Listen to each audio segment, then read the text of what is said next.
이제 질문과 답 시리즈 오늘이 20번째입니다. 20번째 그리고 선한 영향력은 10번째입니다.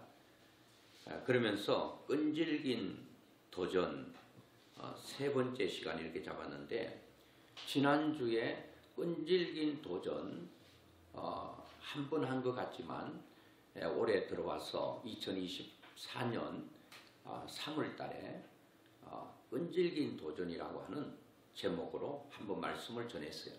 본문은 지난주에 전한 말씀과 같이 오늘 또 본문 내용은 다르지만 끈질긴 도전에 대해서 또 한번 우리가 질문하고 답을 하는 그런 시간을 갖도록 하겠습니다.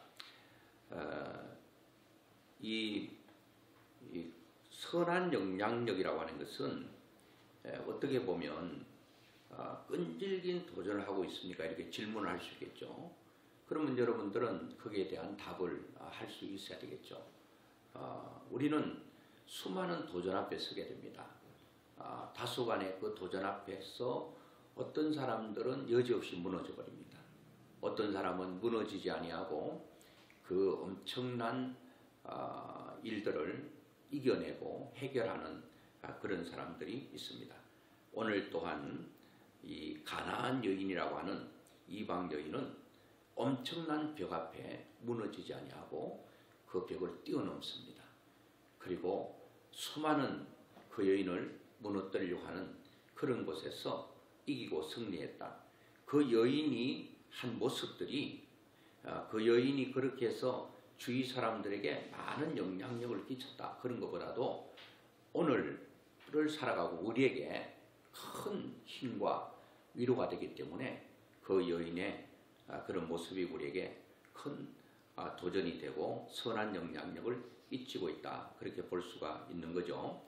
자, 마태복음 15장 특별히 21절부터 오늘 28절 본문에는 예수님께서 두로와 시돈 지방으로 들어가셨다. 이렇게 말하는 것입니다.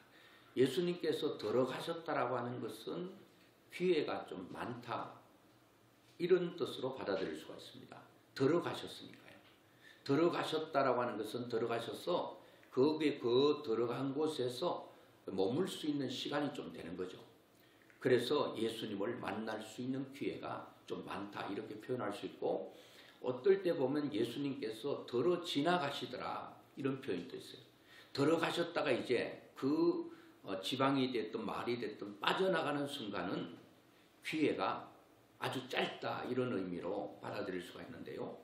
예수님께서 의도적으로 두로와 시돈 지방, 특별히 이 성경에 나오는 가나안 여인, 다른 데는 수로보니게 여인 그렇게 표현하고 있거든요. 마가복음에는 같은 여인이죠. 어쨌든 유대인 쪽에서 보면 이 가나안 여인, 그 수로보니게 여인은 이방 나라입니다.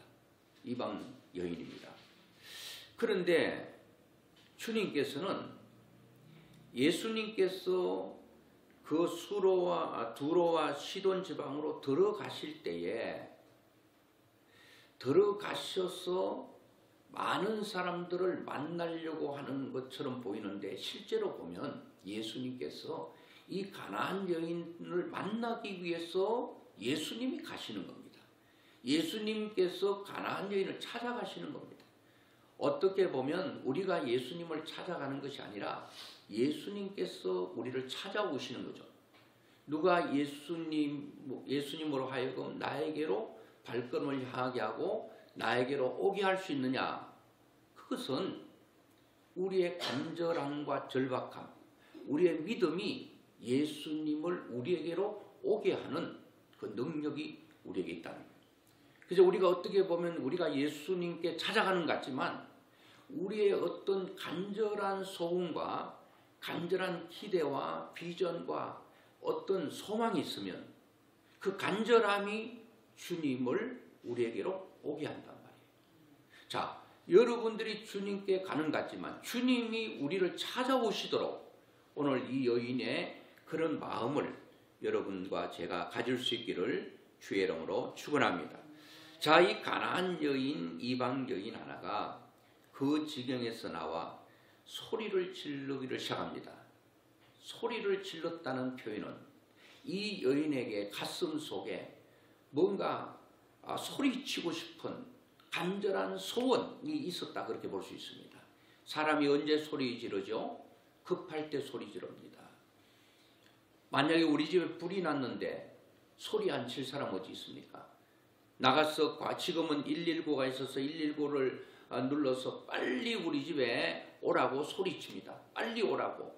그리고 가짜 신고되는 119에 신고되는 게 있대요. 근데 경험상 전화를 받는 사람이 딱 알아차린대요. 아, 가짜다, 진짜다. 가짜와 진짜의 차이가 뭔가 하면, 가짜는요 아주 너긋하게요 아주 그렇게 얘기한대요. 다 얘기한대요. 뭐 번지도 얘기하고 그냥 다 이렇게 점잖하게 얘기한대요. 그게 가짜일 가능성이 많다는 거예요. 진짜는 어떻게 하냐, 불이 났어요, 불이 났어요. 빨리. 어디서 불났냐? 우리 집에 불났다니까. 우리 집이 어디예요? 아, 그냥 우리 집이라니까요. 그러면서 우리 집에 불났으니까 오라는 거예요.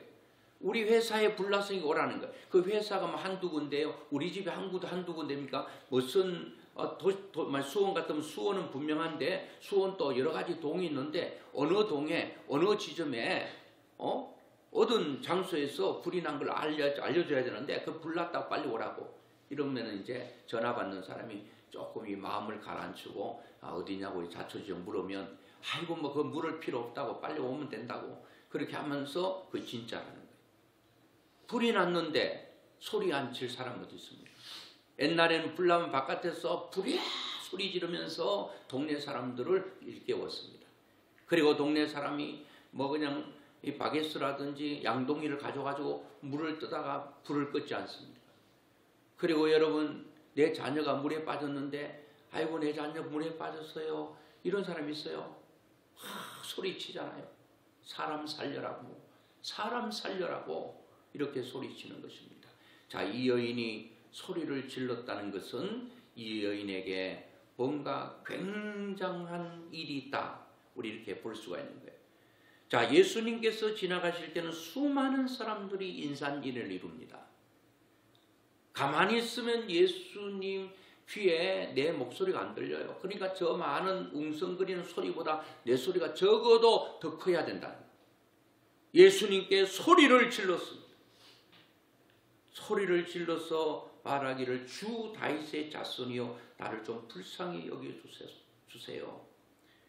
왜 불쌍히 여겨달라고 그러죠? 내 딸이 흉악하게 귀신이 들렸다. 여러분, 내 딸이 귀신 들리는데 왜 어머니는 나를 불쌍히 여겨달라고 합니까? 이건 좀 이따 설명하겠습니다만은, 딸과 어머니는 결탁되어 있습니다. 부모와 자녀는 떨어져 있는 게 아니라 붙어 있습니다. 우리의 몸이 하나이듯이 붙어 있습니다. 부모와 자녀는 붙어 있지 단독으로 있는 게 아닙니다. 아프면은, 자녀가 아프면 자녀의 아픔으로 끝나는 게 아니라, 자녀의 아픔이 내 아픔과 동일하게 느껴질 뿐 아니라 그것보다 더 크고 더 깊게 아프게 느껴지는 게 부모의 마음이에요. 나를 불쌍히 여겨달라, 그렇게 말합니다. 왜? 내 딸의 아픔이 곧 나의 아픔이고, 내 딸의 불쌍함이 곧 나의 불쌍함이다. 나를 불쌍히 여겨주세요. 그렇게 예수님을 부르짖고 있습니다. 그런데 문제가 있습니다. 이 정도로 이 여인이 간절한 마음으로, 절박한 마음으로 예수님께 주 다윗의 자손이여 소리를 지른다면 주님께서 뭔가 좀 듣는 신용이라도 해야 되는데 전혀 반응이 없고, 23절에 보니까 예수는 한 말씀도 대답하지 아니하시니, 이것도 예수님 같지 않는 표현입니다. 예수님은 사람들이 병든 자 불쌍히 여기시는 분이거든요. 문제 있는 사람 안타깝게 생각하시는 분이거든요. 그리고 그들의 문제를 다 해결하시는 분이에요. 근데 이 여인이 그렇게 안타깝게 목 놓아 울면서 예수님을 불렀는데 아무런 대답이 없다. 이런 분이 아닌데 좀 특이합니다. 묵비권 하시는 거죠. 안 들은 게 아니고 들었음에도 불구하고 반응하지 않는 거예요. 무관심한 거예요. 사람이요, 진짜 힘든 게 뭔지 아세요? 싸울 때 말하지 않는 게 속상하대. 입 딱 다물고 반응하지 않는 거예요. 욕을 하면 같이 욕을 하는 게 그게 싸움에 재미가 있는데, 그냥 여기서는 욕을 하고 막 소리를 지르는데 가만히 있으면요 더 속이 상한대. 예수님께서 한 말씀도 대답하지 않았다. 이렇다 저렇다 얘기하지 않았어요. 묵비권 하시는 거죠. 사랑은 관심이죠. 사랑의 반대가 미움이 아니라 무관심입니다. 그냥 묵비권 하는 거죠. 아무 반응하지 않는 거죠. 여기서 보면 예수님께서 진짜 사랑이 없는 분인가? 그렇지 않죠. 왜 그러실까요? 예수님은 의도한 바가 있어요. 예수님께서 뭔가를 하시고자 하는 의도가 있는 거죠. 그런데다가 엎친 데 덮친 격으로 설상가상으로 예수님은 대답하지 않지. 제자들이 불쑥 나와서 하는 말이 뭐라고 말합니까? 저 여자가 저렇게 소리를 질러대고 하니까 아이고 정신 사나워요. 예수님 저 여자 좀 고쳐가지고 보내버리든지 좀 그냥 좀 쫓아버리세요. 예수님을 만나러 왔던 여인이 많은 장애물을 겪게 됩니다. 그리고 24절에 보니까 예수께서 대답하여 이르시되 또 한참 동안 묵비권 하시다가 무관심하다가 툭 던지는 말이 이 여인의 마음을 굉장히 아프게 합니다. 뭐라고요? 이스라엘 집에 잃어버린 양 외에는 다른 데로 보내심을 받지 아니하였노라. 나는 이방 여인 가나안 너 같은 사람에게는 관심이 없다. 나는 이스라엘 집에 잃어버린 양. 그러니까 여기서 이스라엘 집에 잃어버린 양이라고 하는 것은 바로 유대인을 가리키는 거 아니겠습니까?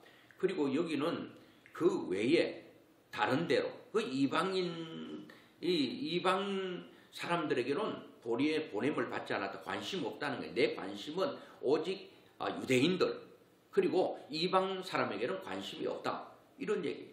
너하고 나하고는 상관없다. 이런 얘기 아니겠습니까?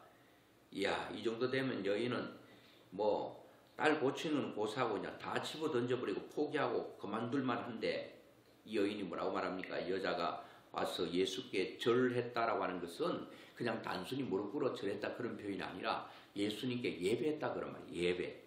예배를 했어요. 주여 나 저를 도우소서. 또 자기를 도와달래. 왜 자기를 도와달라고 그랬죠? 딸과 어머니는 결탁되어 있다. 하나다. 자녀의 아픔이 내 아픔이고 자녀의 즐거움이 내 즐거움이라고 하는 것입니다. 자, 그렇게 예배하면서 예수님께 와서 나를 좀 도와달라고 요청하는데 예수님께서 점점 더 점익 가경적으로 점점 더 심해지는 거예요. 왜 뭐라고 말합니까? 예수님께서 똑 던지는 말이 자녀의 떡을 취하여 개들에게 던짐이 마땅하지 않다. 어떻게 내가 귀향을 주려고 하는데 자녀에게 안 주고 개들에게 주겠는가? 이것은 물론 이 여인을 개라고 표현을 한 것처럼 보이지만 그러니까 자녀는 유대인들이잖아요. 그리고 개는 이방인들을 가리키는 거예요. 그럼 이방인을 가리킨다고 하면 이 여인이 이방 여인이기 때문에 개라고 하는 뜻이잖아요. 그러니까 사람을 개처럼 취급했다라고 하는 것은 이거는 견딜 수 없는 울분일 거란 말이에요. 근데 이 여인은 꺾이지 않고 또다시 웃습니다. 맞습니다. 개들도 주인의 상에 떨어지면 그것을 먹습니다. 주인이 주지 않으면 부스러기도 먹을 수 없는데 주인이 주는 그 부스러기라도 나에게 좀 주세요. 그렇습니다. 유대인들 그 자녀 같은 유대인들에게 주고 남았던 거, 그 부스러기 개들이 먹고 남은 거 그거라도 나에게 좀 주세요. 자, 이 말 딱 떨어지니까 예수님께서 묵비권 하시고 이렇게 저런저런 얘기했던 것에 하려고 한 답이 28절에 나옵니다. 이에 예수께서 대답하여 이르시되 여자여 내 믿음이 크도다. 내 소원대로 되리라. 딱 명하시니까 그 명하실 때 집에 있는 딸이 깨끗하게 고침을 받았다. 그런 얘기입니다. 오늘 여러분 우리 인생에 문제가 있어요.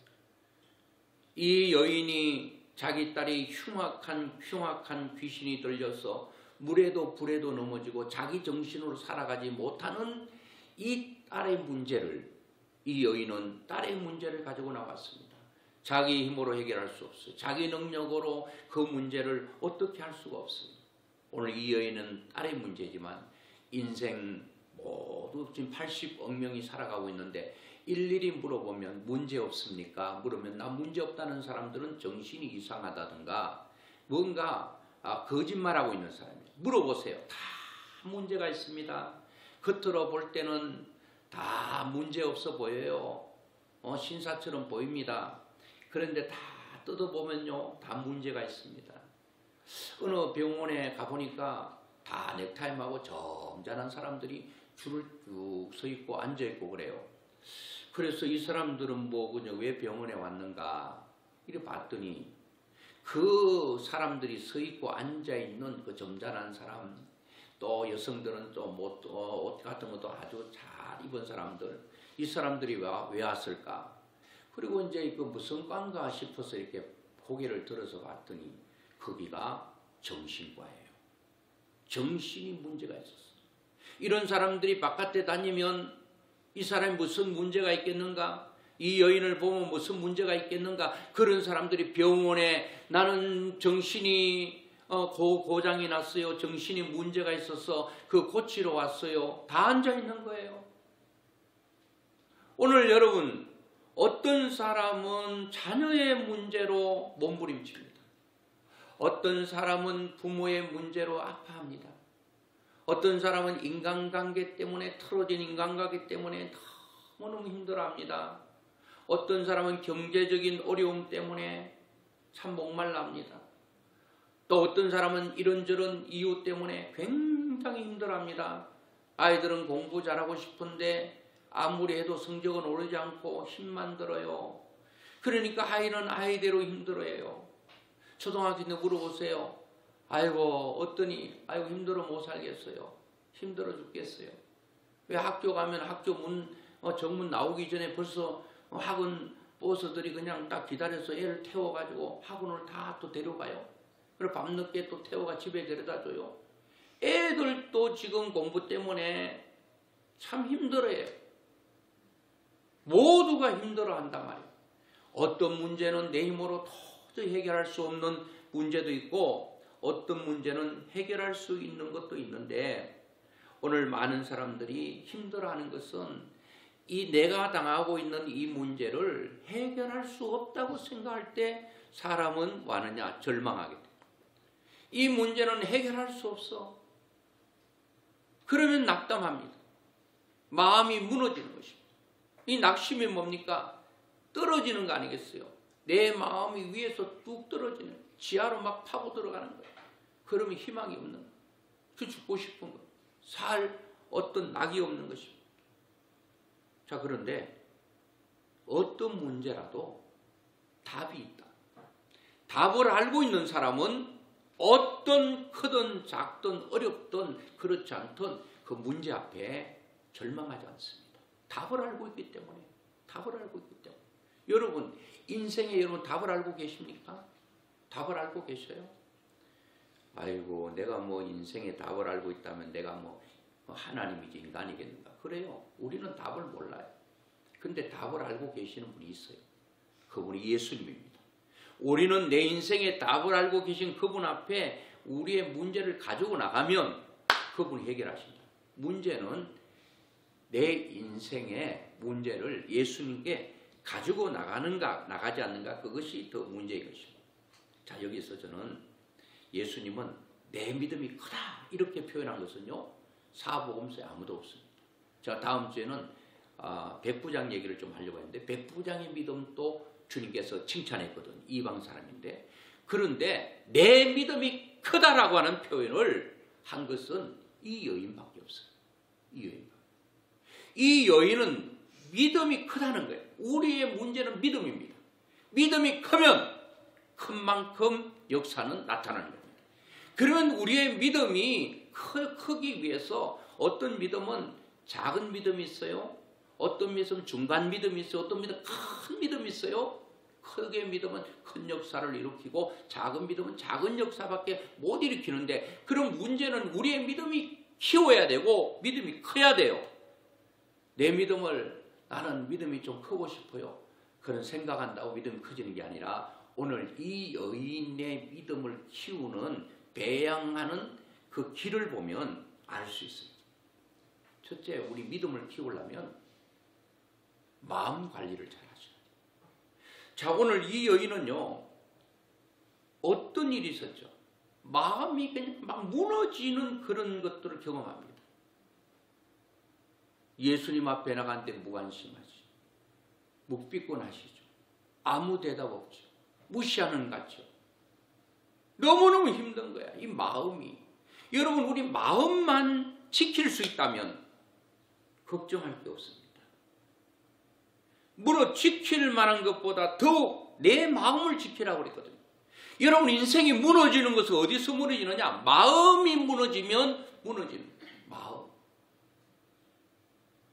이런 마음을 지키셔야 돼요. 이것은 물어 지킬 만한 것보다 더욱 내 마음을 지키라는 것은, 어떤 것보다 지켜야 될 가장 중요한 것은 우리의 마음이라는 겁니다. 마음. 어떤 사람은 예수 믿어 몰라 교회 갔는데 아무도 그냥 예수님처럼 소 닭 보듯이 그냥 관심도 가지지 않고 뭐 자기들끼리 모여가지고 뭐 그냥 희낙낙하고 웃고 자기들은 전혀 눈길 안 만주고, 그래가지고 이런 교회만 다녀가 많아 그러면서 가버려요. 그런데 그렇게 해서도 안 되지만, 교회가 설사 그런 일이 있다 할지라도 이 마음을 지켜야 되는, 마음을. 그래가지고 어떤 교회 갔더니 다 그냥 말하는 분에게 다 상처만 줬다는. 여러분은 누가 마음에 상처를 주면은 받지 마세요. 상처를 받았다고 그러잖아요. 왜 내 마음을 아프게 하는 상처를 받으시냐고. 다시 줘버리세요. 당신 가져가라. 이 말은 거기에 아무런 반응하지 말라 그런 얘기예요. 그걸 받아가지고 아파서 힘들어서 끙끙 앓다가, 그럼 우리 병든다니까요. 누가 상처 주거든, 남편이 상처되는 말이라고 아내가 생각되거든, 그 남편이 준 거잖아요. 아내가 받으니까 이것이 나에게 아픔이 되는 거예요. 이제 받지 마세요. 아이고 목사님 그 안 받으려고 해서 안 받아지는 거예요. 그게 물건처럼 내가 받든지 안 받든지, 아니면 준 사람에게 다 돌아 가져가세요, 이런다고 가는 겁니까? 그런데 아무런 그거를 상처라고 생각하지 말고 그냥 받지도 말고 그냥 줘버리든지 무관심하고 생각하지 말라는, 이런 것들을 극복 못하면 신앙생활, 믿음생활 못합니다. 여러분, 그래서 어떤 사람은 자존심을 내세워. 자존심. 내가 얼마나, 자존심이 뭐예요? 자존심. 나 잘났다 그거 아니에요? 내가 잘났다, 나는 많이 배웠다, 많이 가졌다, 똑똑하다, 잘생겼다, 아니면 이쁘다, 나는 이 정도 하면은 그냥 어디 내놔도 그냥 꿀릴 거 없다. 그런 자존심을 가지고 있는데, 저 사람 자존심이 세다, 나는 자존심이 세다, 이것은 나는 반대로 생각하는 거예요. 자존심이 세다 라고 하는 말은 자존감이 없다 그런 말이에요. 우리는 자존심은, 이거는 던져놔도 개도 안 물어가요. 아무런 영양가가 없는 거예요. 여러분, 내가 잘났다고 생각하는데 누가 나의 잘남에 대해서 누가 이렇게 툭 치면, 아이고 뭐 잘나기는 잘났어, 이러면 또 마음에 상처가 돼. 왜? 내가 잘났는데 왜 못났다고 하느냐고. 그게 또 마음에 상처가 돼가지고 힘들어한단 말이에요. 그러지 말라니까요. 그러니까 자존심, 이 마음의 상처를 받으면 신앙생활도 안 되고 이 인간관계도 안 돼요. 누가 말하면 그거를 곱씹어서 나에게 담지 말라니까요. 이런 거는 쓰레기와 같은 거니까 그냥 쓰레기는 버려야 되잖아요. 쓰레기는 자꾸 쌓여요. 조금이라도 계속 쌓인단 말이에요. 우리도 보니까 그 아파트 이거 보니까 분리수거 하는데 보니까 매수 있잖아요. 박스면 박스, 또 음식물 쓰레기면 음식물, 일반 쓰레기면 일반 쓰레기 계속 나온다니까요.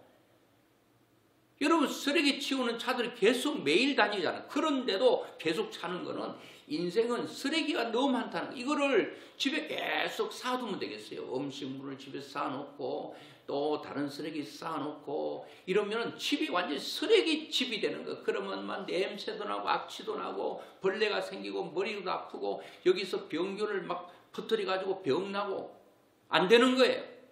자꾸 치워야 돼요. 내 마음에 쓰레기 같은 그런 말들은 그냥 다 마음에 두지 말라는 거예요. 그래서 잠언 17장 22절에도 마음의 즐거움은 양약이라. 최고의 약은 그냥 어떤 우리의 건강식품 먹는 것보다 더 중요한 것은 그냥 아주 평범한 우리 밥을 그냥 하루 3끼 먹고 그것보다 더 큰 약, 최고의 약은 즐거움이라. 내 마음의 즐거움, 마음이 즐거워야 된다는 거예요. 마음이 먹는 거 좋은 거 먹는 게 문제가 아니에요. 좋은 거 먹어도요 마음이 괴로운 상태 먹으면 체한다니까요. 건강하면 좀 상한 것도 먹어도 다 소화시키고 다 된단 말이에요. 근데 몸이 이미 약해져 버리면 아무리 좋은 것 들어가도 고기 넣어줘도 소화도 못 시키고 그대로 차 있다가 이거 문제라죠. 마음의 즐거움. 그러니까 내 마음을 지키고 내 마음의 즐거움은 최고의 약이다. 근데 심령의 근심은 뼈를 마르게 한대요. 마음의 근심, 괴로움, 뼈를 마르게 한대요. 여러분, 뼈에서 피를 계속 생성해내야 되거든요. 뼈가 튼튼해야 되거든요. 골다공증 걸리고 뼈가 약하면 좋은 피를 자꾸 생산하지 못하기 때문에 그 몸이 약해지는 거죠. 이 마음을 지켜야 됩니다. 마음이 굉장히 중요합니다. 오늘 우리의 마음이 얼마나 중요한지 몰라요. 어떻게 행복하게 산다고 생각하는 자부하는 부부가 있었는데 이 남편이 이제 자랑하는 것은 잃게 되는데 자랑하는 사람이 있잖아요. 그래 한날 남편이 이제 아내에게 이제 문자나 톡을 보냈는가 봐요. 이 세상에서 가장 소중한 거 3가지. 우리 다 알잖아요. 몰라요? 다 알죠. 그래서 남편이 이제 보냈습니다. 황금, 그리고 소금, 지금 이 보냈으니까 이 아내가 이제 남편에게 좀 웃기려고 위트스럽게 이렇게 또 보냈습니다. 뭐라고 보내는가 하면은 지금, 현금, 입금 이렇게 보냈습니다. 지금 현금이 입금되기를 원한다. 나도 원하는 거 있는데 3가지. 그 아내가 이제 남편에게 나는 원하는 게 지금, 현금, 그리고 입금. 이렇게 남편이 아내의 또 이 문자를 받은 거예요. 이 남자는 단순해가지고요. 여자는 남편을 좀 이렇게 웃기려고 유머스럽게 보냈는데 남편은 그거를 사실로 받아들인 거예요. 아이고, 걱정이 덜렁대는 거예요. 아이고, 지금 현금이 입금되기를 아내는 원하고 있구나. 보니까 돈은 없는 거예요. 그래가지고 남편이 또 이렇게 답을 했습니다. 방금 조금 입금. 그래서 방금 조금 입금했다는 거예요. 그러면서 굉장히 미안해하는 거예요. 또 가슴 아프게 생각하는 거예요. 이게 이 남성들의 마음입니다. 그리고 참 가슴 아프게 생각하는 거죠. 근데 얼마 보냈느냐? 5만 원 보냈어요. 그리고 남편과 아내의 문자가 정적을 이루고 아주 침묵하고 있습니다. 아내가 생각할 때는 그렇게 생각하지 않겠습니까? 참 우리 남편이 나는 유머로 이렇게 보냈는데도 남편이 사실로 받아들이고 굉장히 미안해하면서 나는 지금 가진 돈이 없는데 방금 조금 입금 이렇게 보냈는데 그 남편의 마음이 전달되는 거예요. 돈 5만 원이 중요한 게 아니에요. 돈 만 원이 중요한 게 아니라 이 돈에 남편의 사랑이 그 마음에 담아져서 아내에게 옮겨질 거예요. 그러니까 이 아내가 생각할 때에 마음이 참 기쁜 거 아니겠습니까? 오늘 여러분 누구는 그런데 오가는 현금 속에 삭트는 우리 사랑 이렇게 말하는데 돈이 오가야 사랑이 삭트인데 이게 무슨 사랑이겠어요? 사람의 사랑이 물질 가지고 그게 사랑이 삭트고 죽고 하는 겁니까? 그런 건 아니지만 그러나 이 마음이 있으면 이런 물질도 함께 따라갈 수 있다는 거예요. 자, 신앙생활 하는데 마음이 굉장히 중요합니다. 마음이 중요해요. 그리고 이 장애물들을 극복하는 것이 굉장히 중요합니다. 이 여인에게는 상처받을 만하고 그리고 마음관리 잘 안 됐다면 그냥 집어 던져버리고 내 딸 그냥 흉악한 귀신 들린 채로 그냥 살면은 그냥 살게 하고 그렇게 할 수 있습니다. 그런데 이 장애물을 다 극복했다는 거예요. 예수님의 묵법권도 제자들이 그냥 보내버리라는 그런 장애물도 그리고 예수님께서 말하는 것에 너는 개다 그래 나는 개입니다. 그런 것들을 극복하고 마지막에 주님으로부터 내 믿음이 크다라고 하는 이 엄청 보증을 받게 되는 것. 주님을 어떻게 보면 의도적으로 제자들에게 그리고 유대인 많은 사람들에게 이 이방 여인 또 이런 믿음을 가지고 있다는 것을 자랑하고 싶었을 것입니다. 이래도 포기하지 않고 이래도 그 문제를 위해서 매달릴 수 있는가? 끈질기게 도전할 수 있는가? 이런 믿음을 보여주고 싶었고 자랑하고 싶었다는 거예요. 그렇기 때문에 주님께서는 이런저런 얘기를 했는데 저는 이걸 보면서요. 어떻게 이런 마음에 큰 상처를 받을 수 있고 그 장애물에 한 번, 두 번도 아니고 그냥 내려놓고 포기하고 이제 그만둘만 한데 무슨 힘이 이것으로 하여금 예수님보다 큰 믿음이라고 인정받을 만한 그런 일들이 일어났는데 무엇이 그렇게 했는가? 저는 딱 두 가지로 말씀드리겠습니다. 첫째, 이 여인이 마음에 상처를 받지 않고 장애물을 극복했던 것은 모든 것들을 가능케 했던 힘은 사랑입니다. 사랑은요 모든 걸 이기게 됩니다. 자, 22절에 보니까 가나안 여자가 소리를 질러서 뭐라고 말합니까? 나를 불쌍히 여겼다. 내 딸이 흉악한 귀신 들렸다. 딸을 사랑하는 이 어머니의 마음을 그 어떤 것도 꺾을 수가 없는 겁니다. 오늘 우리가 뭔가 하는 일이요 진정으로 사명이고 이걸 사랑하면요 어떤 어려움도 극복하게 돼요. 이걸 어떤 사람은 사업을 하고 어떤 사람은 연구를 하고 어떤 사람은 이것저것 다 하는데 진짜 이것이 내가 해야 될 일이고 이루어야 될 거라고 한다면요 수없이 무너지는 그런 가운데서도 도전을 포기하지 않아요. 그리고 25절에 보니까 여자가 와서 예수께 절하며 이르되 주여 나를 도우소서. 왜? 주님이 도와줘야 내 딸이 고침받기 때문에. 사랑입니다.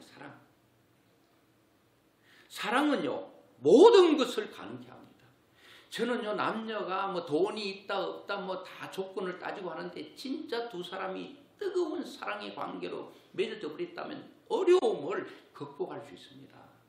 그게 지하실이든 옥탑이든 이길 수 있어요. 일하는 거 이길 수 있습니다. 왜 사람들이 일하다가 포기하는지 아세요? 왜 그만두는지 아세요? 그것은 그만두는 이유는 사랑이 약하기 때문에 그래요. 어머니의 사랑을 보세요. 포기가 어디 있어요? 애가 차 밑에 깔렸는데 엄마가 그 차를 들었다는 거 여러분 믿어지세요? 괴력이 나온다니까. 사랑은 그냥 파워가 아니라 괴력입니다. 괴력. 차를 뒤집는 능력이라는 이 사랑입니다. 그런데 뭘 못하겠어요. 이런 설화가 있습니다. 고구려 때인데요. 이 박정성이라는 사람이 있었는데 그런 나이든 노모를 지게에 짊어지고 고려장을 하기 위해서 이 고구려 시대 때 있었던 건데요. 고려장을 하기 위해서 늙은 노모를 지게에 지고 이제 산속으로 들어갔습니다. 그런데 이제 엄마에게 큰절을 하고 얼마나 아들로서 가슴이 아프겠어요. 큰절을 하고 어머님, 그리고 뭐 좀 며칠 먹을 밥이라든지 살을 나누고 돌아오는 아들의 마음이 오죽하겠습니까? 이게 법으로 정해졌단 말이에요. 엄마가 아들에게 이렇게 말합니다. 얘야, 나라의 법을 어길 수는 없지. 날이 어둡기 전에 어서 내려가라. 내가 길을 잃을까봐 내가 지게에 진 채로 오는 길에 나뭇가지를 꺾어서 길에 다 떨어뜨려 놓았노라. 너는 돌아갈 때 어둡더라도 나뭇가지를 보고 가게 되면 집에 도착하게 될 것이다. 어머니를 산속에 고려장 시키려고 했던 아들이 어머니의 사랑에 감격하고 그리고 노모를 거기에 둘 수가 없었습니다. 다시 지게에 모시고 집에 와서 어머니를 숨겨놓고 어머니를 공양했다는 겁니다. 그 무렵입니다. 당나라 사신이 말 2마리를 끌고 와서 고구려를 찾아왔어요. 사신은 이 말은 크기와 모양이 다 비슷합니다. 똑같지는 않지만 그 비슷해가지고 어떤 말이 분간을 할 수 없는데 이렇게 물었습니다. 이 2마리 2필 말이 있는데 이 말이 누가 어미고 누가 새끼인 거를 좀 가려내라. 그랬더니 조정은 매일 회의를 합니다. 묘안을 찾아봤습니다. 답이 나오지 않는 것입니다. 이 문제로 고민하고 있다는 것을 박정성이 이제 알고 엄마인데 말했습니다. 엄마가 그 얘기 듣더니요. 그게 무슨 문제라. 그게 무슨 문제인가. 금방 알아맞출 수 있다. 어떡해요? 지금 조정은 지금 매일 회의하고 지금 못 알아맞추는데 그 노모가 어떻게 하냐 물었더니 간단하다. 간단해요? 어떻게 해요? 요 2필 말을 하루 종일 굶겼다가 그 다음에 이 먹이를 이제 연물을 갖다 줘봐라. 그러면 먼저 먹는 놈이 어미겠어요? 새끼겠어요? 새끼고 나중 먹는 놈이 어미다. 이렇게 판정을 내려준 거예요. 그러면서 하는 말은 절대로 배고파도 자기 새끼가 먹고 배부르기 전까지는 쳐다만 보지 먹지 않는다. 위물의 짐승도 먹을 거 있으면 똑같이 굶었기 때문에 엄마 배가 커도 좀 더 크겠지. 배고파도 배고파겠지. 그러나 어떤 먹이가 있다면, 여물이 있다면, 먹이가 있다면 엄마는 먹지 않고 새끼가 먼저 먹는다. 오늘 이것이요. 이게 사랑입니다. 사랑은 법을 어겨서라도 어머니를 버릴 수가 없는 거예요.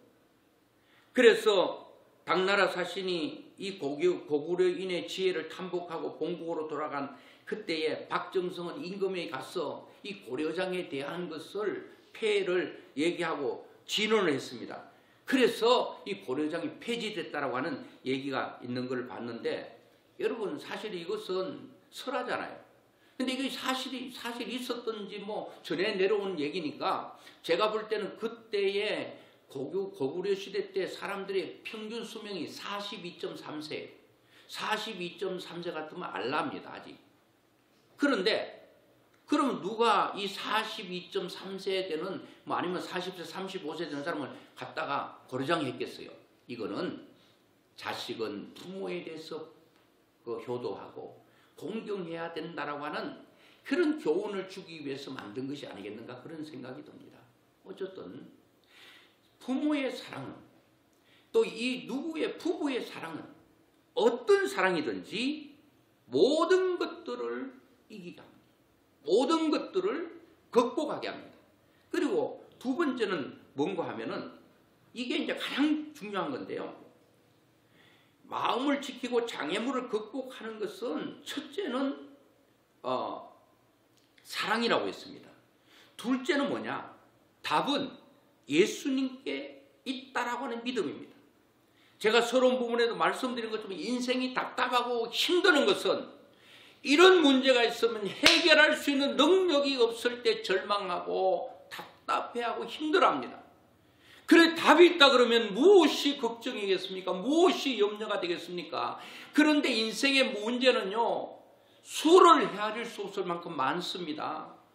80억 명 인구 가운데 다 나름대로 문제가 있습니다. 그런데 이 문제의 답은 딱 하나입니다. 예수 그리스도입니다. 예수님입니다. 길은 로마로 통하듯이 모든 문제의 해답은 예수로 통하게 될 줄로 믿습니다.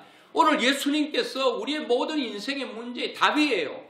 그 문제는 예수님이 인생의 답이라는 사실을 우리가 아는 것으로 끝나지 말고 그것이 믿어진다면 예수님께 가서 우리는 내 모든 사정을 아뢰 수 있다는 거예요. 아뢰면 주님께서 그 문제를 해결해 주시는 분이에요. 주님은 우리를 뜨겁게 사랑하시는 분이잖아요. 그래서 주님은 다 들어주셔요. 이 여인은 왜 답이 주님인 걸 아는가 하면 22절에 보니까 주 다윗의 자손이 주.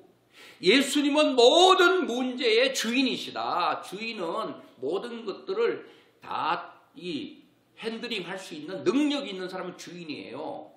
오늘 이 건물에 주인이 있다면 우리 마음대로 못한다니까요. 주인은 다 마음대로 하는 거예요. 사람을 나가게 할 수도 있고 들어오게 할 수도 있고 세를 올릴 수도 있고 낮출 수도 있어요.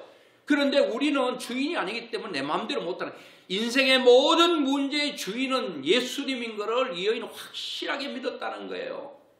그러니까 소리 지를 수 있고 어떤 여러분 모멸감을 느끼고 어떤 자존심이 구겨지고 무시를 당해도 문제의 답이 예수님께 있기 때문에 나는 어떤 일이 있어도 끝까지 예수님께 나갈 수밖에 없는, 이게 여러분 답이 여기 있는데, 여러분 내 딸이 고침받을 수 있는데, 내 무거운 돌덩어리를 다 내려놓을 수 있는데, 이 딸이 여러분 계속적으로 고치지 못했다면 엄마는 큰 바위 덩어리를 가슴에 눌러놓고 사는 삶이에요.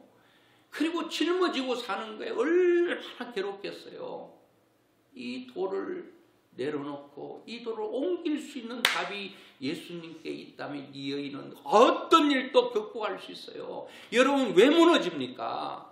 왜 낙심하고 절망합니까? 답이 없기 때문에 그런 거 아니에요. 그리고 예수 믿는데도 왜 그렇게 막 그냥 한탄하고 한숨 쉬고 그렇습니까? 예수님이 답이라고 분명히 말해주고 있는데요. 이 여인은 이방 여인인데 어쩌면 예수님을 다 알고 있는 거예요. 여러분, 그리고 예수님이 들었습니다. 우리는 예수님께 말씀을 찾고 예수님이 어떤 분을 들어야 돼요. 배워야 됩니다. 연구해야 됩니다. 그러니까 이 여인은 주 다윗의 자손 메시아임을 알았습니다. 예수님은 인생의 주인이에요. 이 자기 딸이 지금 귀신 들렸는데 우리는 못 고쳐. 그런데 이 모든 병의 주인, 건강의 주인이 예수님이기 때문에 예수님께서 말씀하시면 이 병도 예수님의 말에 굴복할 수밖에 없고 순종할 수밖에 없고 무릎 꿇을 수밖에 없다는 사실을 이 여인은 알았는 거 아니겠습니까? 그러니까 예수님 앞에 간 거예요. 여러분 예수님을 진짜 여러분의 인생의 주인으로 믿느냐? 그거 굉장히 중요합니다. 주인이다. 그리고 또 뭐라고 하면 25절에 보는 게 여자가 와서 예수께 절하며 이르되 주여, 주. 내 인생의 주인은 예수님. 내 딸의 문제를 해결할 수 있는 힘이 있는 분도 주님이고 내 아내와 자식과 부모와 내 경제적인 문제, 내 모든 문제를 해결할 수 있는 능력의 주인이 누구냐? 예수님이다. 예수님. 이 예수님이 여러분들의 모든 인생의 문제를 해결할 것입니다. 오늘 여러분 어떤 일 앞에 도전을 받고 있습니까? 여러분들은 그 도전 앞에 수없이 무너지지 않았습니까? 나는 안 돼, 나는 할 수 없어. 나는 왜 이 모양밖에 안 될까? 내가 무엇을 할 수 있을까? 이미 나이가 많고 이미 가진 것이 없고 이미 배운 것이 없는 나 어떻게 살아야 되지? 이런 절망감에 빠지고 있지는 않습니다. 그래서 마음이 지키기는커녕 마음이 무너지진 않습니까? 그리고 조그만 어려움이 있으면 그 턱에 걸려서 또 자빠지고 또 넘어지고 앞으로 전진이 안 되는 우리 인생. 그런데 염려하지 마세요. 사랑 그리고 예수님이 답이다. 이것만 확실하면 아무 걱정할 거 없습니다. 이 믿음으로 여러분 모든 일에 도전하시고 그분이 해결할 수 있도록 그분 앞에 나가고 그분 앞에 무릎 꿇고 그분 앞에 도움을 구하면 지금도 여전히 오셔서 우리를 도우셔서 승리하게 만들 줄로 믿습니다.